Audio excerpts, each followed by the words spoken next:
Hello everyone, this is RG. Welcome back to our YouTube channel. So counselling start हो चुकी है। पंजाब का registration form भी out हो चुका है कल 5 तारीख को, यानी कि एमसीसी का जिस दिन फॉर्म स्टार्टिंग रजिस्ट्रेशन होनी थी, पंजाब ने भी अपना फॉर्म जो है वो रजिस्ट्रेशन का ओपन कर दिया है। दोनों ही दोपहर को अपलोड हो गए थे एंड एज प्रॉमिस्ड मैंने आपको बोला था step by step I will guide की किस तरीके से आपको फॉर्म भरना है। तो आज की हम वीडियो में बाबा फरीद का फॉर्म स्टेप बाय स्टेप भरेंगे कि किस तरीके से भरा जाएगा, इसमें कौन कौन से डॉक्यूमेंट्स की जरूरत पड़ती है, सब चीजों के ऊपर एक डिटेल्ड वीडियो है, ये ध्यान से समझिएगा। एंड आगे बढ़ने से पहले मैं आपको फिर से बता दूं, आप यार पेशेंस रखो, मैं यहाँ पे इस चैनल पे सब कुछ अपलोड कर दूंगा related to the counselling of Punjab specially. और काउंसलिंग्स को भी हैंडल करेंगे बट पंजाब को स्पेशली मैं कली कली चीज को बहुत ज्यादा डिटेल में यहाँ पे डाल दूंगा। आपको कहीं भागने की कोई जरूरत नहीं है। Still you have any query you can join our WhatsApp group. आप चैनल को यहाँ पे ज्वाइन करके भी कमेंट सेक्शन में कमेंट डाल सकते हो, हम थोड़ा सा इजीली अर्ली रिप्लाई कर पाते हैं। फाइन, तो देखेंगे जरा किस तरीके से ये भरा जाना है। तो वेबसाइट आप सबको पता ही है ना, इतना तो सबको क्लियर ही है। तो website is already clear, so let's have it. अब सबसे पहले तो आपको यहां जाना है, जो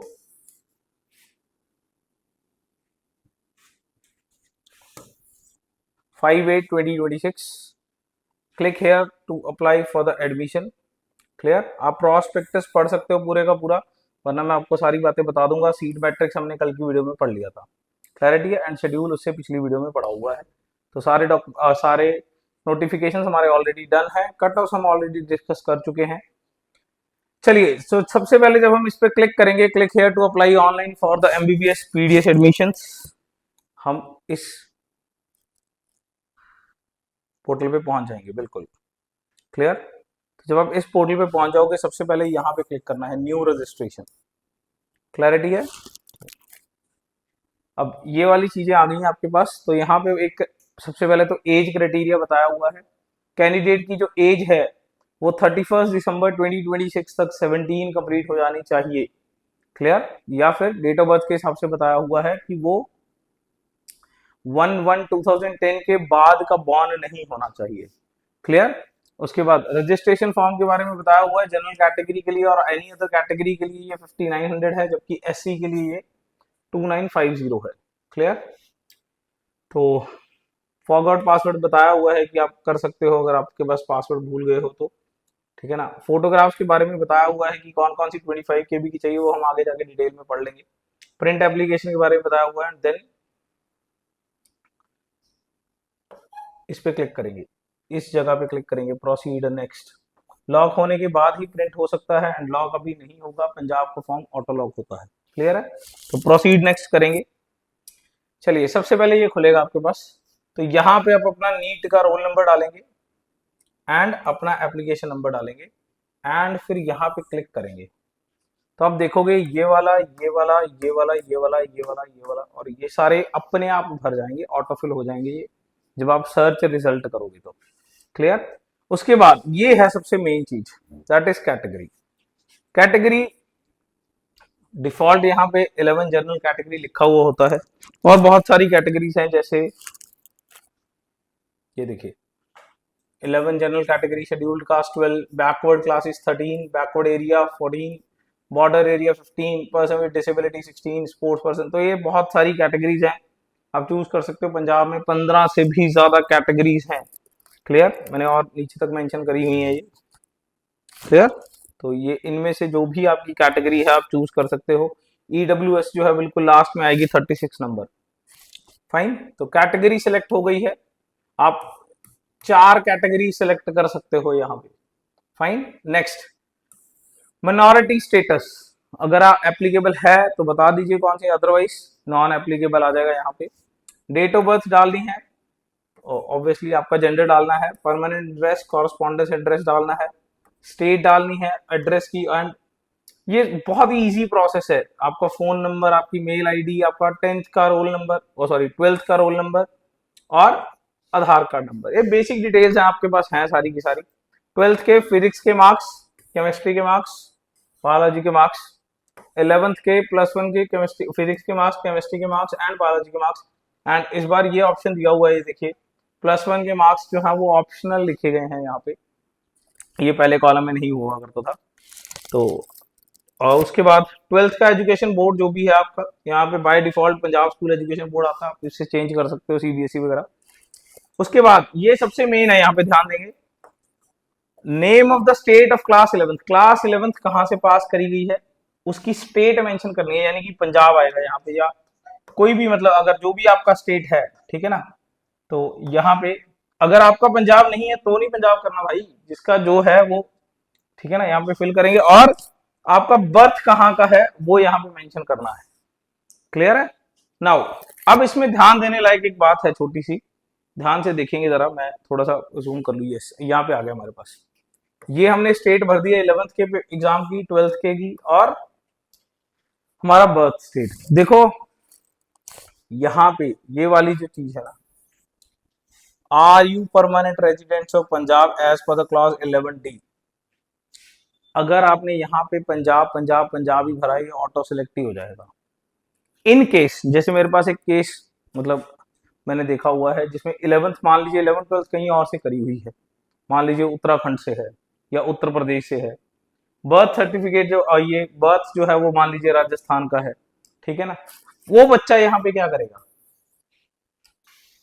तो देखिए पहली बात तो अगर वो बच्चा बाहर का है तो पंजाब में पार्टिसिपेट ही नहीं कर सकता, बट स्टिल उसके पास अगर कोई क्लॉज है किसी तरीके से कि वो पंजाब में पार्टिसिपेट कर सकता है, जैसे मान लीजिए उसने 5 ईयर रेजिडेंसी सर्टिफिकेट बनाया हुआ और उसके पास परमानेंट रेजिडेंट है, तो वो यहाँ पे यस करके क्लॉज सिलेक्ट करेगा। अगर आप यहाँ पे खोलोगे तो यहाँ पे काफी क्लॉज आ जाएंगे कि 11B 11C इस तरीके से। क्लियर। उसके भी आगे नोटिफिकेशंस हैं 1 2 3 4, तो वो किस क्लॉज में लाई कर रहा है, जैसे वो वाला बच्चा जो है वो 11 4 में लाई करता है, उसके पास 5 ईयर रेजिडेंसी था, तो आप यहाँ पे क्लॉज सिलेक्ट करोगे एंड अपनी परमानेंट रेजिडेंसी को साबित करोगे due according to that clause. Clear. And यही सर्टिफिकेट्स एग्जेम्पशन सर्टिफिकेट्स में आते हैं जिनके पास इनमें से कुछ भी नहीं है, ठीक है ना। तो इनमें से जो सर्टिफिकेट लगाते हैं वो आप या तो अपने परमानेंट रेजिडेंट वाली जगह पे अपलोड कर सकते हो, बट उनमें से एक दो प्रॉस्पेक्टस में मेंशन है जो एग्जेम्पशन में आते हैं, तो उनको आप एग्जेम्पशन सर्टिफिकेट में कर सकते हो, हम आगे आएंगे इसके ऊपर, ठीक है ना।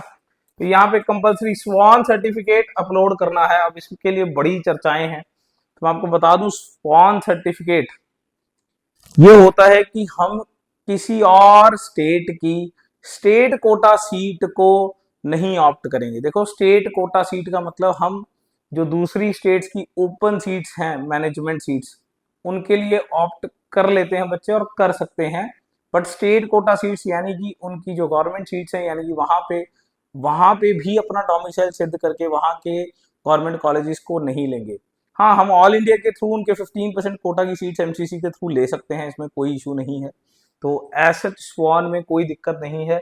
कई बार बच्चों का डाउट रहता है कि सर मैंने केरला में फॉर्म भरा हुआ है, कर्नाटका में फॉर्म भरा हुआ है, यूपी में फॉर्म भरा हुआ है, हरियाणा में भरा हुआ है। देखो अगर आप उनकी मैनेजमेंट सीट के लिए भर रहे हो तो कोई दिक्कत नहीं है, बट आपने अगर अच्छे रैंक पे ये भरा हुआ है तो दिक्कत है, और हम ही दिक्कत कर देंगे, ये बेफिक्र रहिए, ठीक है ना।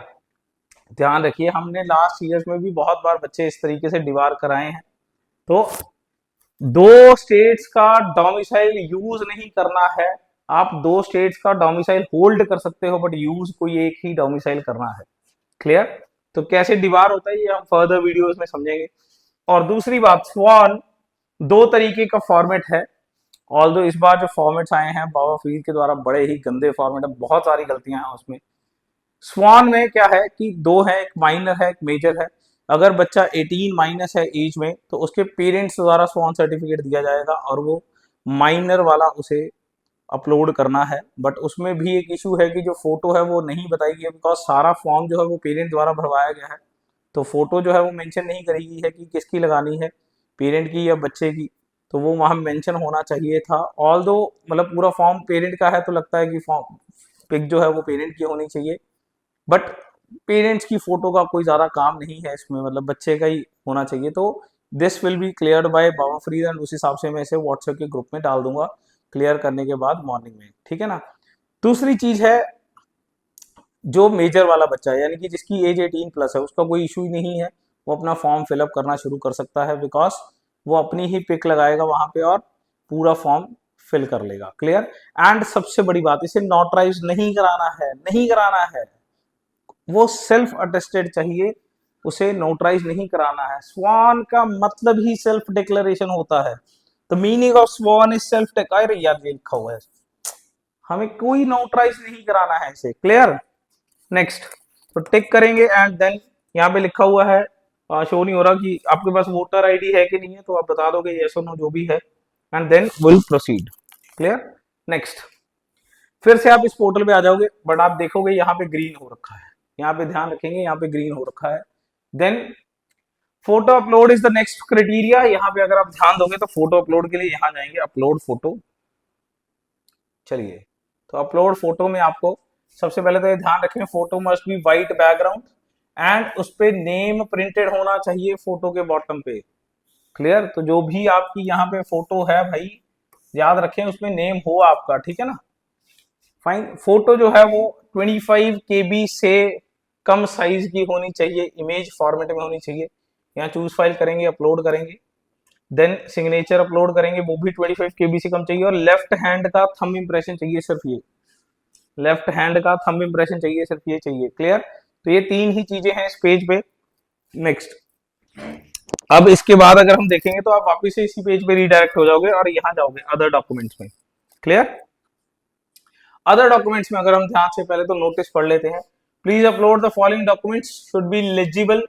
ध्यान रखें, लेजिबल का मतलब होता है पढ़ने योग्य होने चाहिए, पूरे अच्छे से स्कैन करिएगा। मोबाइल स्कैन्ड डॉक्यूमेंट्स कहते हैं, अपलोड ना करें। देखो लास्ट ईयर्स में भी बहुत इशू रहता है बच्चों में कि यार सर ये ऐसा क्यों है। मोबाइल स्कैन कोई इशू नहीं है, आप डालिए, बट बहुत क्लियरली विजिबल होने चाहिए। ऐसा नहीं है कि बहुत गंदा सा स्कैन किया हुआ, आपका पता नहीं चल रहा है, वहां मार्क्स समझ नहीं आ रहे हैं, क्या टेक्स्ट लिखा हुआ है वो समझ नहीं आ रहा। तो बहुत अच्छे से करिएगा तो मोबाइल वाले भी चल जाएंगे, अदरवाइज कंप्यूटर से स्कैन करिए, बट अच्छे से करिएगा तो कोई दिक्कत नहीं है खास। क्लियर। नेक्स्ट, इस अपनी कैटेगरी कोई भी है वो उस हिसाब से कैटेगरी सर्टिफिकेट अपलोड करना है, वो बताया हुआ है, ठीक है ना। तो सबसे पहले देखिए जी क्या है, 11th की मार्कशीट है, 12th की मार्कशीट है, नीट का रिजल्ट कार्ड है। तो तीन तो ये चीजें हैं, आप देख सकते हो मैंने ये अपलोड करी हुई है, बच्चे की कॉन्फिडेंशियल के लिए छुपाया हुआ उसे। क्लियर। नेक्स्ट, उसके बाद आपकी अगर कोई भी रिजर्व कैटेगरी है तो वो आपको अपलोड करनी है। जिसका मैंने फॉर्म अपलोड किया उसकी कोई रिजर्व कैटेगरी नहीं थी, ठीक है ना। और फिजिकली हैंडीकैप्ड वालों को जो अपना यूआईडी नंबर के हिसाब से जो उनका सर्टिफिकेट है वो यहाँ अपलोड करना है, ठीक है ना। उसके बाद अगर माइनॉरिटी एफिडेविट है आपके पास, जो भी आपका सर्टिफिकेट है वो आपको यहाँ अपलोड करना है। एंड सबसे जरूरी चीज, परमानेंट रेजिडेंट सर्टिफिकेट आपको यहाँ पे अपलोड करना है। क्लियर। एंड किसी भी एग्जामिशन में अगर आप आते हो तो उसे अपलोड करना है। ध्यान रखें, 11th-12th जिन्होंने पंजाब से करी हुई है और वो पंजाब के रेजिडेंट नहीं है, तो उन्होंने अपना वो जो स्टडी सर्टिफिकेट बनाया हुआ, तो स्टडी सर्टिफिकेट में भी इस बार बहुत इश्यूज हैं। वो दो बना दिए हैं, नीचे वाला मेंशन नहीं किया है, वो नीचे वाला 5 ईयर वाला है, ऊपर वाला 11th-12th वाला है, ठीक है ना। तो आप उसे भी एज अ रेजिडेंट सर्टिफिकेट जो है अपना अपलोड कर सकते हैं, बट इस बार वो क्लियरली मेंशनड है कि वो स्कूल और कॉलेज के पैड पे होना चाहिए। चलो एक चीज तो अच्छी है। फाइन। याद रखें, फॉर्म्स में गैप सर्टिफिकेट नहीं लगता है, गैप सर्टिफिकेट भी सेल्फ अटेस्टेड होता है, बट उसमें भी अब इशू है कि एक लाइन पिछले फॉर्म की, पिछले मतलब पिछले सालों के नहीं, एक पेज पिछले फॉर्म के फ्रीडम फाइटर की लाइन डाली हुई है। पता नहीं क्या ही जिसने फॉर्म बनाया है, जिसने ये फॉर्मेट्स बनाए हैं, क्या ही कर रहा था उस टाइम पे। क्लियर। तो यहाँ पे अगर आपका कोई भी एग्जाम्पशन है, आप प्रॉस्पेक्टस में चेक कर सकते हो, क्योंकि बहुत सारे तरीके हैं रेजिडेंसी साबित करने के। तो जो अंडर एग्जाम्पशन आते हैं वो आपको यहाँ पे भरने हैं। बेसिकली आपको इनमें से किसी भी तरीके से अपना रेजिडेंट साबित करना है कि आप पंजाब के परमानेंट रेजिडेंट हो, तो वो आप किसी भी क्लॉज के थ्रू कर सकते हो। आपके पास परमानेंट रेजिडेंट सर्टिफिकेट हो सकता है, आप 11th-12th वाले क्लॉज के हिसाब से कर सकते हो, आप 5 साल पंजाब में पिछली स्टडी करी है उस हिसाब से कर सकते हो, किसी का परमानेंट रेजिडेंट सर्टिफिकेट बर्थ के बेसिस पे बना हो सकता है, तो आप किसी भी तरीके से जो भी आपके पास डॉक्यूमेंट, सपोर्टिंग डॉक्यूमेंट है डोमिसाइल सिद्ध करने के लिए, वो आपको यहाँ पे लगाना है। इतना ज्यादा घबराने की जरूरत नहीं है। क्लियर है? तो कोई भी आप डॉक्यूमेंट जो आपको लगता है कि सपोर्टिंग डॉक्यूमेंट है आपकी रेजिडेंसी को सिद्ध करने के लिए, वो आपको यहाँ लगाना है। ठीक है ना? अब इसमें परमानेंट रेजिडेंस सर्टिफिकेट में ये भी बहुत इशू रहता है कि पुराने हैं, कितने पुराने हैं। देखो बहुत ही ज्यादा पुराना है तो उसे अपडेट कराएं। ठीक है ना? वैसे तो मतलब 5-7 महीने पुराना चल जाना चाहिए, तो मेरे ख्याल से ऐसा कोई इशू नहीं है। 2026 लिखा हो आपके रेजिडेंस में तो ओके है। 25 वाला भी चल जाना चाहिए, बट कई बार सामने से जो मतलब वहां पे पर्सन होते हैं, तो कई बार ऐसा हो सकता है कि आपको इशू ना आ जाए, तो बेटरमेंट के लिए बोला जाता है कि इसे अपडेट करा के रखें। अदरवाइज ऐसा कोई इशू नहीं है, बट जितना अपडेटेड रहोगे उतना अच्छा है, जितने डॉक्यूमेंट्स अपडेटेड रहेंगे उतना अच्छा है। क्लियर? बिकॉज बहुत सारे डॉक्यूमेंट्स ऐसे होते हैं जिनकी 1 ईयर वैलिडिटी होती है। ठीक है ना? तो अगर वो 1 ईयर वैलिडिटी वाले आप पिछले लगाओगे तो डेफिनेटली दिक्कत आएगी। बट बहुत सारे डॉक्यूमेंट्स ऐसे होते हैं, जैसे रेजिडेंस में भी बहुत सारी चीजें ऐसी होती हैं जो पिछले हैं तो चल जाएगा, बट इस ईयर के अपडेटेड होने चाहिए। ठीक है ना? तो थोड़ा सा ध्यान रखिए, जैसे 5 ईयर का क्लॉज है, अगर वो आपको बहुत पुराना बना हुआ है, किसी बच्चे का 2022-23 का बना हुआ है, तो वो फिर दिक्कतेबल रहेगा उसमें। क्लियर? तो अगर किसी ने बर्थ के बेसिस पे बनाया हुआ है, 5-7 महीने पहले बनाया है, तो कोई इतना खास इशू नहीं है। तो कोशिश करें, अगर आपके पास अपडेटेड बन जाए तो मैं कहूंगा कि सबसे बेस्ट है थोड़ी सी अब पकाई कर ले, ताकि बाद में बॉदरेशन ना आए। ठीक है ना? फाइन। अदरवाइज ऐसा घबराने वाली कोई बात नहीं है, इतना कोई इशू वाली चीज नहीं होती है।